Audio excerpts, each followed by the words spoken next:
Hi, this is Rob. Welcome back to the Brown Dog Studios. And today we have episode 4 in the series Policy G Take It From Me. Susan, what's on tap today? I've been thinking about something that's really weird to me, and that is how policy governance is both a giant in terms of how much there is that's been published and written about policy governance, how many resources there are for using policy governance. And at the same time, still, we come back to that thing that we talked about in our first episode about how it's still a very underused model of governance, perhaps underrated is the term. And so how is it that you have this brilliant approach that's not commonly used yet? I mean, it is widely used for sure, but it's just not the default setting yet. And I was thinking about that and thinking about how this became very apparent to me several years ago when I went to Washington, D.C. We were planning a policy governance conference there in Alexandria. And while I was in Alexandria doing the site selection for choosing the conference location, I decided to stop by some of those big offices in Washington that had to do with governance. One was Board Source, they're a big resource for nonprofit boards. And another one was called, or still exists, is called Independent Sector. And they're both very, very big organizations that are very dedicated to sharing the word of what good governance looks like and how to use good governance principles. But they're not on board with policy governance quite yet. And so I went there and to kind of say, hey, there's this thing called policy governance. Why don't you add that to your suite of services or to your list of publications or highlight it in some of your events?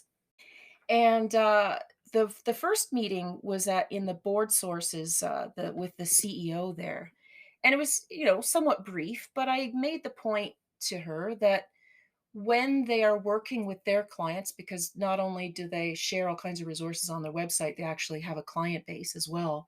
I said, when you're working with your clients, why not suggest policy governance as one of the options that they might want to consider? And she sort of hummed and hawed and said, well, we don't really do that. I mean, if a client really wants policy governance, we do have one person that we can, send to them to work with them. But we prefer to cobble together our own approach and sort of start with their mission and work with them based on what they want. And I was like, okay, but why not, include policy governance as part of what you offer them? And she was not gonna really go for that. She was very friendly and smiled and said, "Well, yes, we I suppose we could do that," but she didn't really give any commitment. I didn't really win her over. And it was funny though, while I was sitting in her office, I noticed on her bookshelf that there were all these board meeting binders for their board meetings, board source board meetings, and I noticed a lot of them were really, really huge, like 3-inch thick binders. So I just sort of thought, well, that's interesting. They've got a lot of materials that they need to share every time they have a board meeting. So that looks like fun. Anyway, so it was a nice meeting. Thank you for having me. But there was this resistance, and I didn't really know what that was about. Then I went to Independent Sector. They're another big organization in Washington, D.C. And at the time, they were working on some kind of document about governance principles. They were pulling together kind of a report or a document that they were going to use to further some good advice on governance for boards in the United States. And so I know that they had solicited input on this report. So I went in there and met with somebody to, provide some insights that they might want to use for this big report, this big document that they were putting together. And I said, so you should probably include, obviously, policy governance principles in this big report that you're working on." And I was asked, "Well, what is that?" And you just feel funny when you get asked that question when you're sitting in the office of an organization that is so big, obviously has a lot of funding, and they're doing all this really good work. Why wouldn't they even know what policy governance is? Why would they even have to ask me that? And at the time, I was speaking on behalf of the International Policy Governance Association. I was their CEO. And the the funny thing was is that he asked me, "Well, what's the International Policy Governance Association?" And I chimed in with what our sort of slogan was at the time that was written on my business card. "We are the voice for excellence in owner accountable, effective governance." And he said, "Well, what is that?" And I had to then kind of figure out, okay, how do I explain what the voice for excellence in owner accountable effective governance was? It doesn't really roll off your tongue that easily, does it? What do you think of that as a slogan for an organization? Well, it's definitely a bit of a mouthful, but I think those concepts might be a bit alien to people who don't really understand what good governance is. And owner accountability, that's a big issue. Right. And that's the point that I was asking them to include in their report. I said, if you do nothing else, like we don't expect you to advocate for policy governance in your, whatever you're putting together, but if you can just include one thing, and I made this point repeatedly, include one thing that all boards should know to whom they are accountable. Just that. Like, we don't have to put any policy governance language or jargon or the whole principle in there, but just include in your document as one of your points or one of your principles or whatever, one of your bits of advice that all boards should know exactly to whom they are accountable. And that never went anywhere. They never, I don't even think, said, "Thank you very much. That's a good idea. We'll put that in there." It was just completely overlooked. So I kind of felt really like, like a country mouse going to the big city and sort of presenting with these ideas and just not being shunned exactly, but just not really taken seriously. And I often wonder about that. Like, is it all have to do with money? Like, in order to put forward good ideas and see traction in solid, models of governance, is it just money that makes the difference? Like, what is it? I'll just give you one more example, and then I'm going to ask you, Rob, what your thought is. The other one is in Canada. There's an organization, and they really should know better because, I mean, the literature on policy governance is very extensive. And they published something on their website, a report that says something about policy governance that is absolutely not true, like not consistent with the facts, right? And it was really disturbing because then I saw that that part of that report that they published has been distributed and copied, and you see it in other places online. So I went to their office together with Caroline Oliver, and we approached the guy and had a meeting with him and said, "Okay, now here's what you've published, and what you've said is completely not consistent with the truth about what policy governance So they is." were strangers to the truth. Well, yeah, and we explained it to him. We said, "Here's why it's not true." And, like, we showed him the literature. And still he smiled, he was friendly, he took the time to meet with us, but nothing. Followed up later and said, "Hey, are you going to take down that incorrect information off your website or not?" And they said, "Nope, nope, we're going to keep it." And I think it's still up there to this day. So what's going on with that? Well, misinformation and disinformation can be inadvertent or deliberate. And these days, it seems there's a lot more deliberate misinformation, just plain lying to try and change the narrative. One of the other issues, I guess, is with boards and accountability. How many boards and directors know to whom they're accountable? Because they probably often say, well, we have staff, we have customers, we have stakeholders, and oh, yeah, we have owners, when really the owners should be the at the top of the pile, right? Right. Yeah, in traditional governance, they tend to mix all of those different groups and interests all together in one big pot and say, "Well, we're accountable to our stakeholders," and there's a whole bunch of people up there, and they don't really make the clear distinctions that policy governance does. And so we're going to talk a little bit more about that ownership and stakeholder issue in a future podcast. But for now, I'm just been kind of struggling with, is there something nefarious going on? I'm gonna, I'm an optimist myself. I'm gonna say no, but maybe there is. Like the same phenomenon also occurred in many instances where I was invited to speak at a conference, at various conferences, corporate governance and crown corporation governance conferences put on by Federated Press. And I would come and attend the whole session and listen to all the speakers and all the different keynote speakers. And then at the very end, they would have a couple of workshops, and I would give one of the workshops on policy governance as it related to whatever the theme was for their conference. And almost every single time by oh, it was so sad. By the time it got to my chance to speak and do the workshop, everybody everybody left. And it was so frustrating because I would be hearing all the points that they're making throughout the whole of the conference about accountability and transparency, and how do we do this, and how do we delegate, and how do we do evaluation, and they're often so troubled about all of these different topics, and I'm sitting there going, well, wait till you get to my workshop and I'll show you how to do all those things in a very effective way.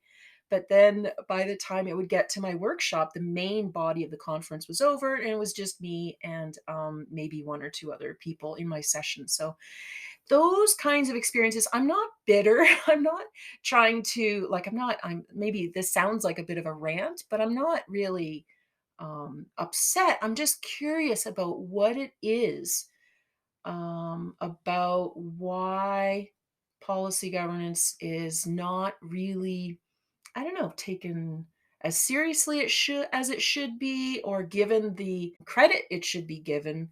I was even just looking just now, I was researching some sites about what they say about policy governance, and you just either have to laugh or cry or cringe because it's just completely off base. So, anyway, that was my experience going to Washington. I was really very much of a little country mouse, and I was trying to do my thing, but still it wasn't, didn't quite work out the way we'd hoped. When people share with me what they think about policy governance and maybe what their beefs are with it in some of those corporate governance conference settings, every single time they have shared something with me, it has always been incorrect. Always been. There's only 2 real catches with policy governance that there are. The first one is that you have to actually learn what it is, right? You have to learn what it actually is, and especially do that before you start debating with me about it. And secondly, you have to actually do it to get the benefits of it. So you have to learn about it and you have to do it, but that's it. If people say, "Oh, it's too hard or too this or too that," well, I don't know. Maybe it's a difficult thing for some boards, but anything worthwhile in life is challenging also. And I have seen lots of examples of clients that were making it much more challenging than they needed to. So even the argument that, oh, it's really hard, I'm not even sure that that really is an especially good argument to not use policy governance. So that's pretty much my rant for today. I'm not upset. I'm not bitter. I'm a little bit frustrated, but that's okay.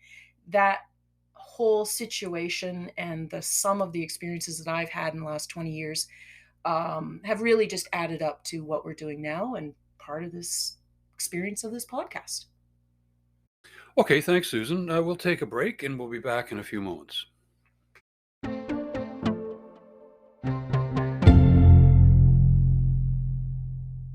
You You want to make the world a better place, but how? So much to do, so little time. Well, serving on a board of directors is a great way to help create a better world, especially if that board has a clear system for achieving results. Learning how to be an effective board member used to mean reading big books and going to expensive workshops. But now there's engaging online training. The Board Accelerator is a web-based governance course that lets you learn at your own pace and place. Whether you're considering joining a board or serving on one now, the Board Accelerator gives you key insights and the confidence to be an effective board member. To learn more, visit browndogconsulting.com and click Book a Call. Talk soon.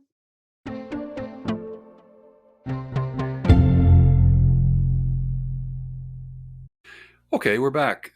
Susan, maybe another topic. What do you think is the thing that most boards or most people get wrong about governance and the board's job?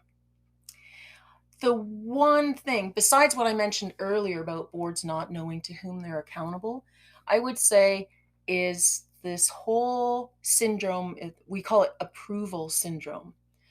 And you'll see it when you look up different resources out there about what's the role of the board.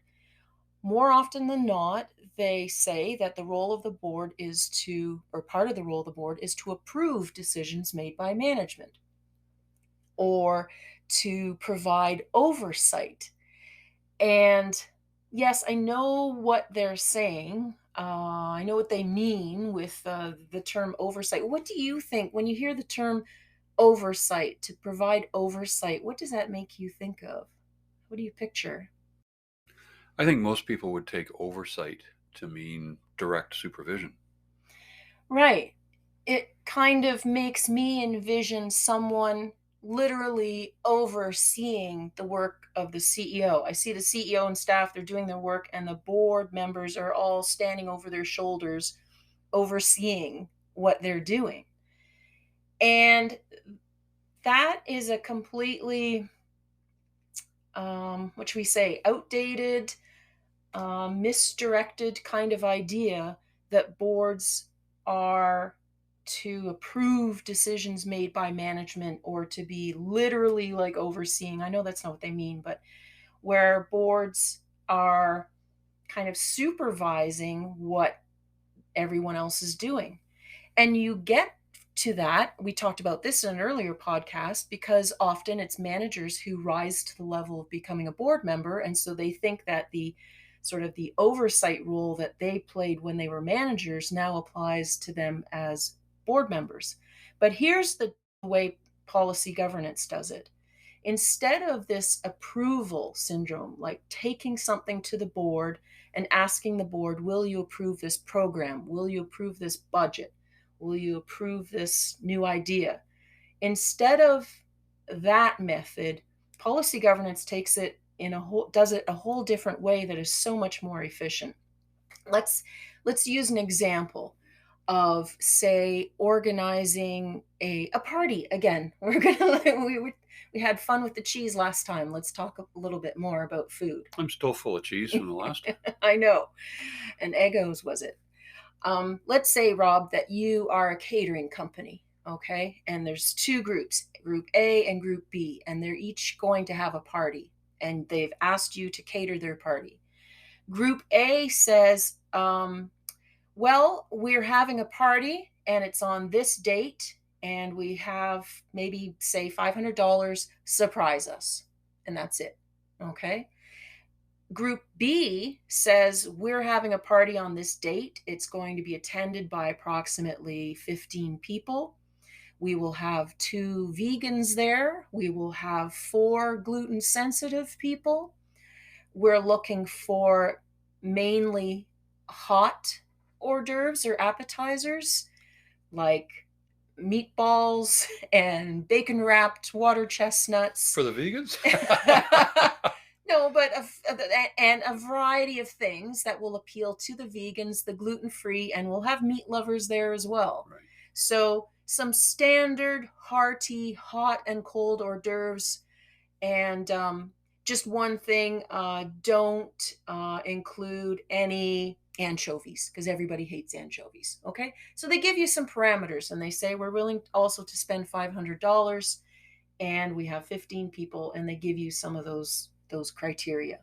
So which of those two parties, A and B, are you going to feel more comfortable catering as a caterer? Probably the second one. Because you like that, having that criteria known in advance, right? I could still give them broccoli and peanut butter. I suppose maybe the vegans would like that. I don't know.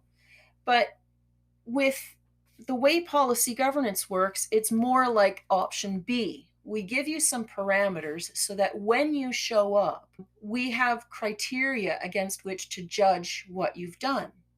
Whereas in the A example, when and that's what most boards do, most traditional boards, they say, "Well, give us something and we'll approve it." Well, how do you know what's going to be approvable? What are the criteria for approving what we've done? And this is very problematic with traditional boards, and it's done all the time. They say, give us a budget and we will approve the budget. Okay, but what does an approvable budget look like? Nobody sorts that out in advance, and that would save a whole lot of time if you started off the process by going, okay, what would success look like? What's an approvable budget? What are good decisions? What are bad decisions? And create some criteria.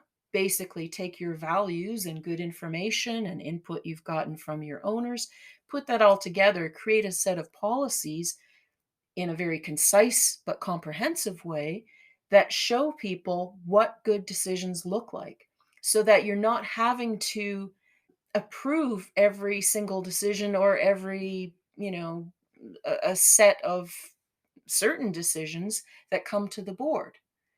The approval syndrome also has the problem. Remember last time we talked about group authority, right?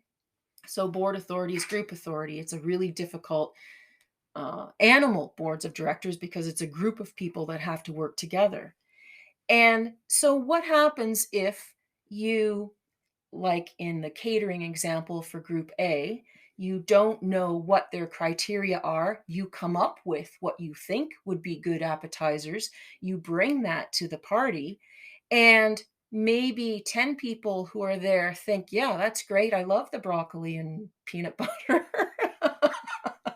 But then you have other people who are completely aghast and they're questioning everything and don't like any of it. Well, that's what typically happens with approval syndrome in traditional governance modes, where CEO will come up with a great program or a great budget, take it to the board for approval, and maybe most of the board members are all good with it, but there'll be one guy or one gal who has to question everything, and it doesn't matter what you were to show them, they don't like it. And so then they set up other directors on purpose or inadvertently to also have an issue with something that, if only we had known what their criteria were to begin with, we could have saved ourselves a whole lot of trouble. I went through this very experience as a staff person in a nonprofit organization with a huge board of directors, and you can't really fault the individual directors, because what they are trying to do is their job, which is what they feel like they need to provide oversight. They need to supervise all of our decisions. And so then they have to come up with good questions to ask and ways to kind of nitpick things. So what we, like to show people how to do when using policy governance principles is, no, wait a second. Stop this whole approval syndrome, mother may I thing, and instead figure out what the criteria are for success first, then delegate achievement of that, and then check to see that those criteria were met. Doesn't that seem logical to you? That's kind of monitoring then to close the loop and make the circle complete. So you're not just issuing direction and then there's no confirmation or checking to see if that was implemented. Right. Hmm. It's like the meat in the sandwich.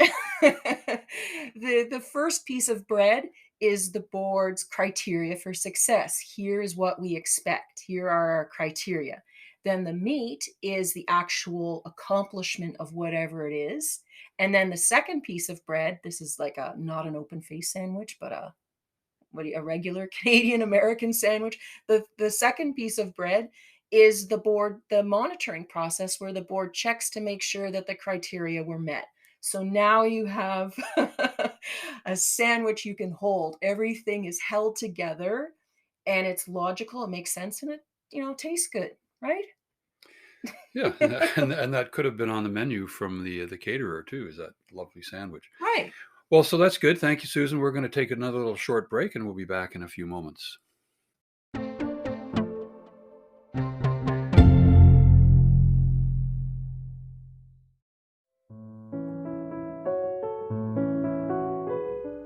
Discover a wealth of beautiful piano music composed by women throughout history, women who have rarely been heard until now. Go to pianomusicshe-wrote.com for several resources and to buy your copies of the newly published Piano Music She Wrote anthologies for elementary level pianists and piano students, edited by pianist Sandra Mogensen. That's pianomusicshe-wrote.com.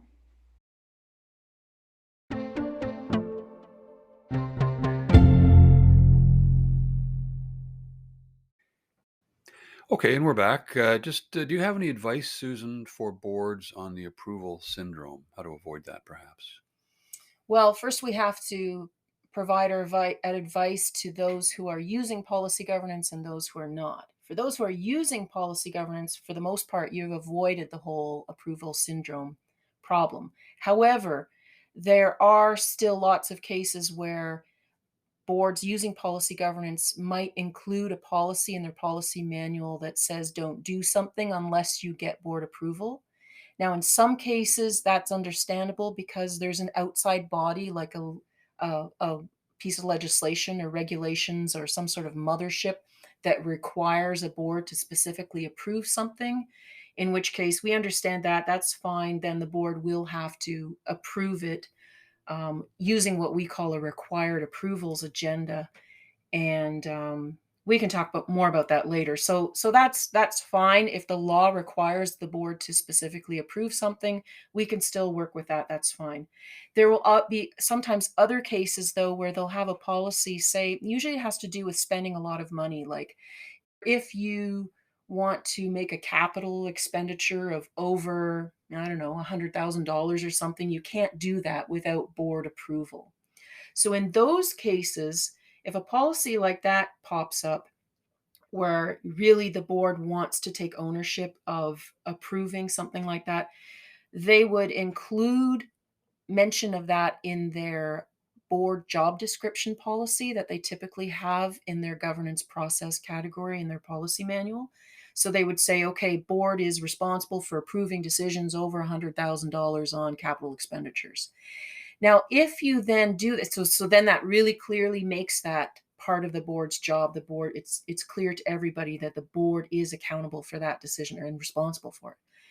Then you could go a step further in that policy to say what would be the criteria for the board to give approval to this thing, whatever it is, say an expenditure over 100,000.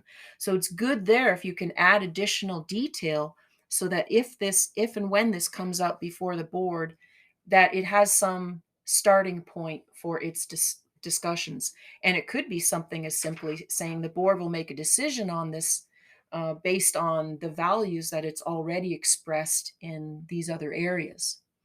So that's for boards that are using policy governance. If your board isn't using policy governance, my one piece of advice is use policy governance already. You'll save yourself so many headaches. However, let's say you're not, you can't, you're not yet, you haven't learned about it yet, whatever. Then in that case, on the staff side of the equation, if you have to ask the board for approval for something, then try the best you can to find where the board has already expressed its values about that thing. Find out what have they already said. Trace down, a former decision or a strategic plan document or an annual report or some resolution, something that the board has already said with respect to that, say, that program that you're developing that you want approval for, so that when you take it to the board for approval, you can kind of show them almost like, here are the criteria for success that you've laid out and you didn't know you did, right?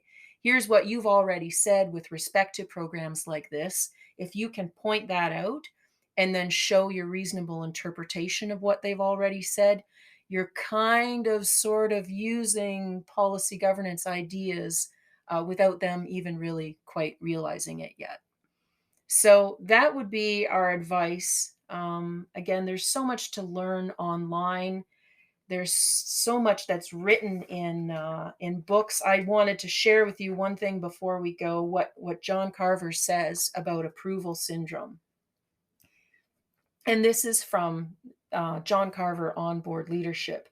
And he says, when boards establish appropriate criteria for staff, monitoring is a handily straightforward exercise in comparing performance to policy. When boards fail to establish appropriate criteria, true monitoring is impossible, and the board is forced to demand approval authority over all manner of managerial actions. The time-honored practice of board approval trivializes the board staff conversation, camouflages the board's failure to clarify organizational values, mistakes wandering around in the presence of data for monitoring, and cheats everyone of the opportunity for outstanding board leadership. So there, he said it far better than I did. So I just had to include that to help wrap things up today. Okay, thank you, Susan. Well, hopefully that's been illuminating and helpful on the matter of approval syndrome. So that's the end of this podcast. So please stay tuned. There'll be another one in a few days, another episode of Policy G. Take it from me. I'm Rob. I'm Susan. Thank you. See ya.